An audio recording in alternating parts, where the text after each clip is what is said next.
Parfois, des demandes très intéressantes arrivent de la part des patientes. Par exemple, la patiente me dit qu'elle envisage une injection d'un produit de complément. Je dis d'accord, venez. La patiente dit « J'ai déjà acheté le produit de complément, puis-je simplement vous donner les frais d'injection ?» Je garde. Il y a même des patientes qui s'injectent elles-mêmes. Après, elles rencontrent des problèmes et font le tour d'un médecin à l'autre. Ces produits, les produits de complément, donc la toxine botulique et ses équivalentes, sont des produits sous licence et autorisés qui doivent être appliqués par des médecins spécialistes. Si vous les appliquez vous-même, alors vous ne pouvez pas gérer les problèmes qui peuvent survenir. Donc, il n'est pas juste d'utiliser ces produits vous-même ou d'appeler un médecin pour qu'il vous injecte le produit que vous avez acheté. En fait, nous avons vécu beaucoup de choses ridicules dans le passé. Une patiente m'appelle, me dit « Pour combien vous injectez du Botox ?» Je lui donne un devis, mais elle dit « J'ai déjà acheté du Botox, si je le porte dans mon sac, pour combien le ferez-vous » Je dis « Madame, le Botox est dans votre sac ?» Elle dit « Oui ». Je dis « Où est-ce que vous l'avez acheté ?» Elle dit qu'elle l'a acheté à la pharmacie la semaine dernière. Je dis « C'est dans votre sac depuis une semaine ?» Oui. Donc, les produits tels que le Botox sont également des produits qui doivent être distribués et conservés tout en respectant les chaînes de froide. La patiente l'a acheté d'une manière ou d'une autre à la pharmacie, l'a mis dans son sac. Au bout de 2 ou 3 heures, le Botox n'est plus utilisable parce que dans la chaleur, le Botox est endommagé. La patiente dit qu'elle se promène avec le Botox dans son sac depuis une semaine et elle cherche un médecin qui lui fera une injection. C'est ridicule. Donc, par exemple, j'étais à Zonguldak auparavant. L'entreprise m'a d'abord demandé mon diplôme pour qu'elle accepte de m'envoyer du Botox à Zonguldak. Donc, j'ai envoyé une copie de mon diplôme à cette entreprise. Après avoir prouvé que je suis un médecin et un expert dans ce domaine, ils m'ont envoyé du Botox dans une boîte isotherme spéciale. Et ils m'ont laissé une note. Appelez-nous dès que vous recevez le Botox. Était sorti de la boîte dans la glace. La chaîne de froid du Botox est-elle respectée? Quand j'ai ouvert la boîte, j'ai vu la note dans la glace, j'ai appelé l'entreprise. J'ai bien reçu le Botox, la glace est intacte. J'ai informé l'entreprise que je l'ai reçu avant que la glace ne fonde, sans que la chaîne de froid ne soit rompue. Mais la patiente me dit, je l'ai jeté dans mon sac, je fais le tour depuis une semaine. Ne faites pas ce genre de bêtises. N'appliquez pas ces produits vous-même. Il y a beaucoup de patientes comme ça. Elles disent « j'ai injecté le produit moi-même ». Mais comment vous l'avez eu? Elles l'ont trouvé d'une certaine façon. En fait, c'est interdit. Les pharmacies ne vendent plus ces produits. Elles ne les vendent qu'à des médecins spécialistes. Ces produits sont désormais vendus à des médecins spécialistes qui sont enregistrés dans l'ordre des médecins. S'il vous plaît, n'essayez pas de les obtenir quelque part et de se faire injecter par un quelconque docteur. Si c'était aussi simple que ça, ces produits seraient déjà vendus partout. Vous les achèteriez au marché et les injecteriez vous-même. S'il vous plaît, on ne joue pas avec la santé.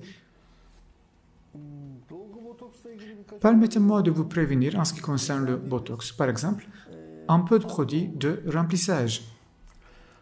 La patiente dit « Ma lèvre inférieure est assez épaisse, je veux une petite injection sur la lèvre supérieure, la moitié de la quantité. Puis-je avoir un rabais ?» Bon, je n'ai jamais été capable de satisfaire une patiente à qui j'ai déjà fait ça. Les patientes reviennent une semaine plus tard et disent que le résultat obtenu n'est pas aussi bon qu'elles le voulaient, car une petite injection, ça n'existe pas. Les entreprises produisent ces produits depuis des années et elles ont déterminé le volume. Donc c'est un cc. Un cc de produit de complément suffit pour la lèvre supérieure et inférieure. Et cela devrait être fait en divisant la quantité entre la lèvre supérieure et inférieure. Vous ne pouvez pas obtenir des résultats simplement en injectant la moitié. Par exemple, une dame est venue avec sa fille, elles ont dit qu'elle voulait essayer injecter la moitié à ma fille et l'autre moitié à moi, c'est-à-dire un demi-cc chacune, un demi-cc à la mère et un demi-cc à sa fille. Et nous injectons un quart de cc dans la lèvre supérieure et un quart de cc dans les lèvres inférieures. Même si j'ai dit que cela ne serait pas possible, elles insistaient. Nous avons fait l'injection. Elles sont venues après 2 semaines en disant qu'il n'y a eu aucun effet. C'est de l'ignorance volontaire. Je vous le dis, le produit de complément ne devra pas être à moitié injecté. L'injecteur de 1 cc est ouvert, La moitié de la quantité est injectée en haut et à l'autre moitié en bas et on obtient de bons résultats. C'est ça. S'il vous plaît, ne me demandez pas de faire une demi-injection. Lorsque vous sortez de la pratique normale, il y aura certainement des problèmes. Que fait-on avec le Botox? Une patiente se rend chez nous pour une injection de Botox. Beaucoup de gens se font injecter du Botox, d'accord. Mais il y a aussi des gens pour qui le Botox ne sera pas utile.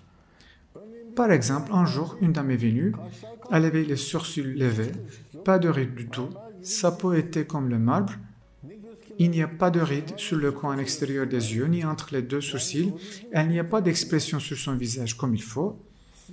J'ai dit que le Botox n'aurait aucun effet sur votre visage. La femme s'est fâchée, elle a dit « Mes amis le font, pourquoi je ne peux le faire? Pourquoi ça n'aura pas d'effet sur moi ?» Elle avait une attitude accusatoire envers le médecin et offensante. « Pourquoi moi? Comment vous le savez ?» J'ai dit « D'accord, qu'on voulait, on l'a fait. » Après 2 semaines, la dame est revenue car il n'y a eu aucun effet. J'ai dit « Quel effet le Botox peut-il avoir? Que fait le Botox? Il remplit les rides, soulève les sourcils, peut-être efface les pattes doigts près des yeux. Et alors, si vous n'avez pas tout ça, le Botox ne sera de toute façon pas efficace.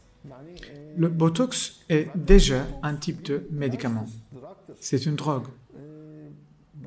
Se rendre chez le médecin parce que tu veux du Botox, c'est comme aller chez le cardiologue parce que tu veux utiliser un médicament pour le cœur. La patiente devrait venir nous voir avec une plainte bien déterminée. Donc, d'abord, la plainte. Si elle dit « j'ai des rides entre mes 2 sourcils, des ridules sur le coin des yeux », si elle vient en disant ça, alors c'est moi qui décide si le Botox est la bonne solution ou non. C'est le mieux pour la patiente. Mais malheureusement, de nos jours, les médias incitent les femmes, que dire? Ils s'en servent pour désorienter. Les étapes à suivre sont comme suit. La plainte. Après cela, la détermination du traitement et l'administration de médicaments, toutes ces procédures ne devraient pas être perturbées. Le patient vient et dit « je veux de Botox ». Et quand on dit que le Botox n'est pas convenable, elle demande pourquoi. S'il vous plaît, ne faites pas ça. Le Botox est un médicament. Est-ce qu'il vous convient ou est-ce utile? Laissez le médecin décider. Vous pouvez demander du Botox. Si cela vous convient, le médecin le fera, d'accord. Mais d'abord, exprimez votre plainte. C'est ainsi que devrait être la relation médecin-patient. Le patient doit venir nous faire part de sa plainte. Peut-être que je vous conseillerais quelque chose de plus efficace que le Botox. Peut-être qu'il existe un traitement plus approprié qui peut être utilisé. En d'autres termes, vous devez d'abord nous faire part de votre plainte afin que nous puissions voir, recommander le traitement et le médicament qui vous convient le plus. En fait, c'est ce qu'il faut faire. Mais malheureusement, avec les médias sociaux qui incitent ces patientes, et la relation médecin-patient devient perturbée. Donc, d'abord la plainte, puis nous déterminerons ce qui peut être fait, puis le traitement et les médicaments nécessaires et la chirurgie, et ainsi de suite. Permettez-moi de vous prévenir à ce sujet. S'il y a une question à laquelle vous ne trouvez pas la réponse ici, ou s'il y a une question différente que vous souhaitez poser, vous pouvez me poser les questions via WhatsApp, ou vous pouvez m'envoyer un email. Je vous demande seulement de m'envoyer votre photo attachée à l'email si la question que vous posez est liée à votre apparence. Par exemple, si vous me demandez si vous pouvez obtenir des résultats du traitement des cicatrices ou d'une telle chirurgie, vous devez absolument m'envoyer une photo. Je ne peux pas y répondre s'il n'y a pas de photo. Et en attendant les réponses, soyez patiente, car le nombre de questions posées est trop important.